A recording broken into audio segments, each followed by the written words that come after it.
Assalamualaikum warahmatullahi wabarakatuh. Perkenalkan, nama saya Dimas Setiawan dari 6A PSTI NIM 1805720. Baik, pada kesempatan kali ini saya akan memaparkan laporan hasil untuk UAS gitu ya. Laporan untuk UAS diajukan untuk memenuhi UAS mata kuliah data mining dengan dosen pengampu Taufik Ridwan STMT dengan Dr. Joko Haryono STMA. Baik, adapun laporannya akan kami paparkan mengenai klasifikasi algoritma yang paling efektif untuk judul skripsi. Baik, selanjutnya.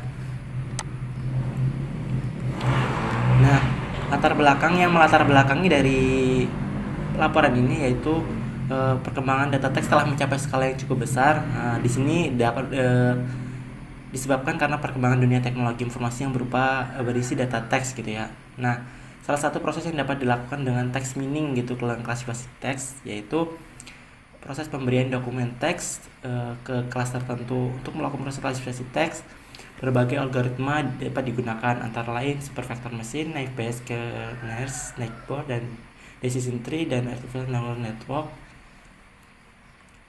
Kemudian salah satu proses permasalahan terkait klasifikasi teks yang ditemukan di perguruan tinggi adalah proses pengelompokan judul skripsi secara otomatis.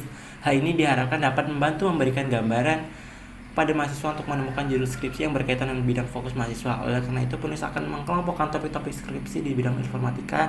Data topik skripsi yang digunakan dalam contoh ini adalah topik skripsi dari program studi Pendidikan Teknik Informatika dan Komputer Universitas Negeri Jakarta. Nah, permasalahan mengenai klasifikasi teks ini terhadap teks ini berupa dokumen teks pendek seperti judul skripsi mahasiswa, karena mengalami kesulitan tersendiri gitu daripada dokumen teks yang panjang gitu, karena semakin sedikit kata semakin sulit diklasifikasi. Sehingga tujuan dari penelitian ini mengetahui algoritma yang paling efisien untuk mengklasifikasi judul skripsi. Nah, rumusan masalahnya yang pertama, bagaimana proses klasifikasi teks menggunakan algoritma Knowledge Network atau KNB, kemudian Naive Bayes Classifier atau NBC, kemudian Supervector Machine atau SPM.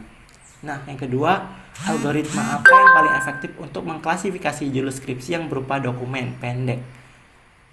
Kemudian adapun tujuan penelitian ini mengetahui proses klasifikasi teks menggunakan algoritma Knowledge Network, Naive Bayes Classifier, dan Supervector Machine.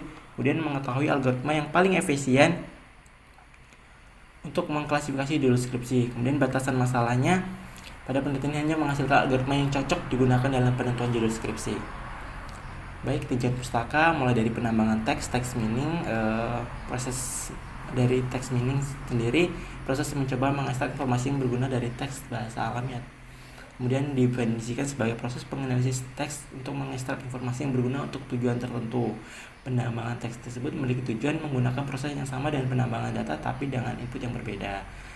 Dan ada Naive Bayes Classifier merupakan satu metode machine learning yang memanfaatkan perhitungan probabilitas dan statistik digunakan oleh ilmu Inggris Thomas Bayes untuk memprediksi probabilitas di masa depan berdasarkan pengalaman masa sebelumnya. Kemudian supervector machine itu apa? Supervector machine itu sebuah teknik untuk melakukan prediksi baik dalam kasus klasifikasi maupun regresi. Kemudian yang terakhir, Knowledge Network atau KNN, sebuah metode untuk melakukan klasifikasi terhadap objek berdasarkan data pembelajaran atau network yang jaraknya paling dekat dengan objek tertentu atau tersebut. Oke. Nah, metode penelitian yang akan diusulkan ini berjenis penelitian eksperimen yang akan dilakukan menggunakan dataset yang didapatkan di GitHub open source gitu ya. Dari alamat link tersebut github.com procedure klasifikasi judul. Nah, ini penelitian ini menggunakan data teks dengan bahasa Indonesia yang baik dan benar. Penelitian ini terdiri dari beberapa tahap, yaitu pengumpulan data, pengelompokan data, preprocessing teks, pembuatan kata menggunakan vector space model, dan TF-ID. Kemudian evaluasi dengan K-fold cross validation, klasifikasi menggunakan Knowledge Network, Naive Bayes Classifier, dan Supervector Machine. Yang terakhir, dan analisis menggunakan conversion metric. Nah, seperti diagram flow map berikut ya. Dari pengumpulan data, pengelompokan data, preprocessing test, pembuatan kata, evaluasi K-fold cross validation, kemudian klasifikasi ketiganya, kemudian yang terakhir analisis confusion metric untuk mengetahui akurasi dari masing-masing klasifikasi pengumpulan data. Nah, pengumpulan data yang digunakan ini mengumpulkan data-data pendukung gitu. Data-data yang dibutuhkan dalam menit ini yaitu berupa data set judul skripsi berdasarkan peminatan pada program studi pendidikan teknik informatika dan komputer di Universitas Negeri Jakarta. Data set tersebut berasal dari judul skripsi yang sudah direvisi dan diterima di universitas. Kemudian pengelompokan data. Dalam pengelompokan data ini digunakan untuk mengelompokkan dataset terdiri dari 266 dataset. Dalam dataset ini dikelompokkan sehingga menjadi lebih terstruktur dan mudah dalam melaksanakan tahap selanjutnya. Karena dalam pengelompokan data ini berasal dari data-data pendukung yang dibutuhkan ketika mengklasifikasi serta pelaksanaan berjalan dengan lancar. Kemudian pre-processing text, data judul skripsi yang digunakan dari tahun dari 2010 hingga 2013. Nah, dataset ini berasal dari judul skripsi yang sudah direvisi dan diterima di universitas tadi pada program studi pendidikan teknik informatika dan komputer di Universitas Negeri Jakarta. Data tersebut perlu dilakukan pengelolaan karena menjadi data yang mudah digunakan dalam proses klasifikasi. Data judul akan mengalami penyeleksian kata-kata sehingga kemudian jadi lebih ringkas. Beberapa dokumen judul akan dihapus untuk diseleksi. Proses ini disebut dengan pre-processing. Kemudian pembuatan kata menggunakan TF-ID dan vector space model. Data yang telah melalui tahap processing harus berbentuk numerik. Untuk mengubah data sebagai numerik yaitu menggunakan pembuatan TF-IDF. Apa itu? Metode Term Frequency Inverse Document Frequency, yaitu metode yang digunakan untuk seberapa jauh keterhubungan kata atau term terhadap dokumen dengan memberikan bobot setiap kata. Metode TF-ID ini menggabungkan dua konsep yaitu frekuensi kemunculan sebuah kata di dalam sebuah dokumen dan inverse frekuensi dokumen yang mengandung kata tersebut. Dalam perhitungan bobot menggunakan TF-ID ini, dihitung terlebih dahulu nilai TF per kata dengan bobot masing-masing kata adalah 1. Nah, selain dari TF-ID, kita juga menggunakan vector space model atau VSM untuk mengukur kemiripan suatu dokumen dengan suatu query gitu. Pada model ini, query dan dokumen dianggap sebagai vektor-vektor pada ruang n dimensi. Maksudnya pada ruang tertentu gitu, berapa n tersebut, yang mana n itu tuh jumlah dari seluruh istilah atau term yang ada di dalam daftar. Yang selanjutnya evaluasi keyword cross validation untuk mengetahui rata-rata keberhasilan dari suatu sistem yang cara melakukan perulangan atau mengacak masukan sehingga sistem tersebut teruji untuk berapa atribut input yang acak.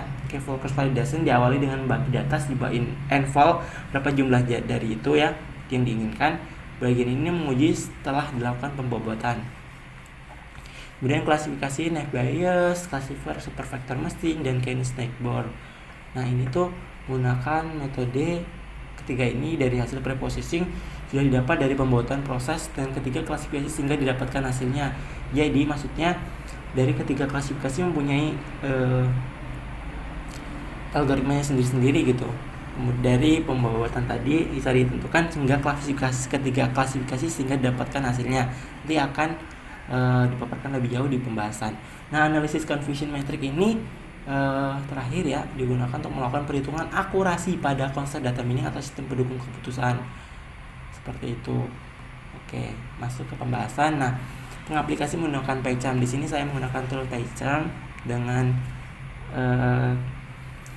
library yang digunakan scikit-learn, NumPy dan sebagainya. Strategi telah ada. Kemudian dengan dataset berjumlah 66 seperti yang ada di sini. Nah, algoritma yang digunakan dalam klasifikasi judul deskripsi ini dari datasetnya dari tahun 2010 sampai 2013 semester ganjil, yang judulnya itu udah direvisi dan diterima di universitas gitu. Pada klasifikasi ini menggunakan K snakeboard, Naive classifier dan super vector machine. Nah, mengambil source-nya itu dari GitHub, Residev classifier judul. Setelah itu diimport dan dibuka menggunakan ID PyCharm dalam dataset berextension txt dan source code tersebut tampil sebagai berikut. Nah, ini datasetnya ya berjumlah 266 sudah dimasukkan dalam folder. Kemudian saya jalankan menggunakan PyCharm. Ini salah satu menggunakan KNN with CM gitu. Pertama kita masukkan import gitu ya library-nya, kemudian nah ini case folding-nya, dokumen datasetnya, kemudian ini codingannya untuk masing-masing dokumen ini sudah ada komentarnya ya, mulai dari data scaffoldingnya, mulai masukkan dataset, kemudian datasetnya dikeluarkan gitu ya. Kemudian habis itu kemudian load dari stopword, kemudian kembali ke stopword, tokenizing, kemudian menjadi di filtering, kemudian di kata bersih atau memberikan kata-kata yang sudah tidak ada, kata ya tidak penting menjadi utuh gitu. Kemudian VSM, ini menggunakan VSM vector space model, kita masukkan saja. Kemudian TF-ID, metode dari library scikit-learn gitu, melakukan perubahan menjadi sebuah nilai gitu, diubah ke bentuk nilai, kemudian dikonversi jadi seperti ini.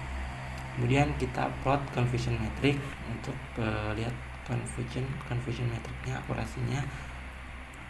Dan metodenya untuk menghitung rata-rata akurasi seperti berikut. Kemudian mulai dari keyword validation, kemudian data latinnya, data ujinya, kemudian itu menggunakan TF-ID seperti ini. Ini KNN Nextbird ya, prediksinya ini. Kemudian di plot show menggunakan confusion metric sehingga akan muncul. Oke, nanti kita akan coba masuk ke Python.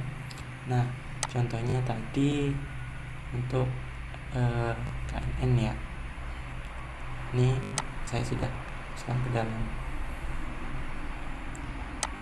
Oke, sini. Oke, kita run coba.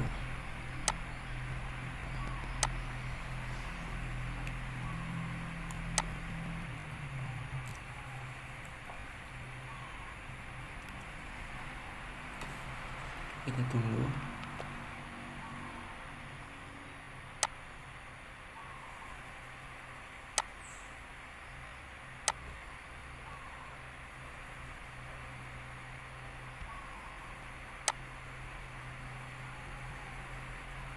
Oke, sudah ya. Nah, ini confusion metric dari KNN tadi. Nah, masing-masingnya berbeda ya. Oke, seperti ini tampilannya.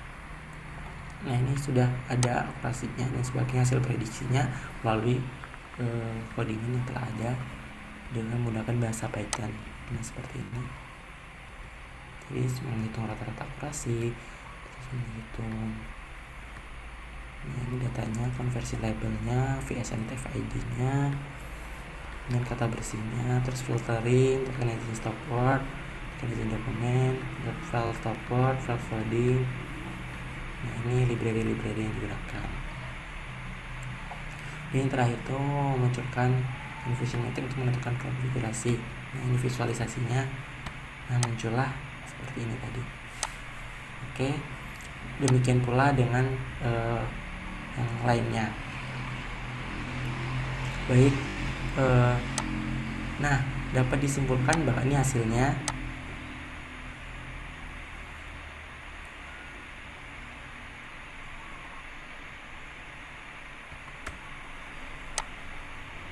Nah, baik ya, ini sudah ya, seperti itu proses alurnya. Kemudian ini hasil confusion metric dari masing-masingnya.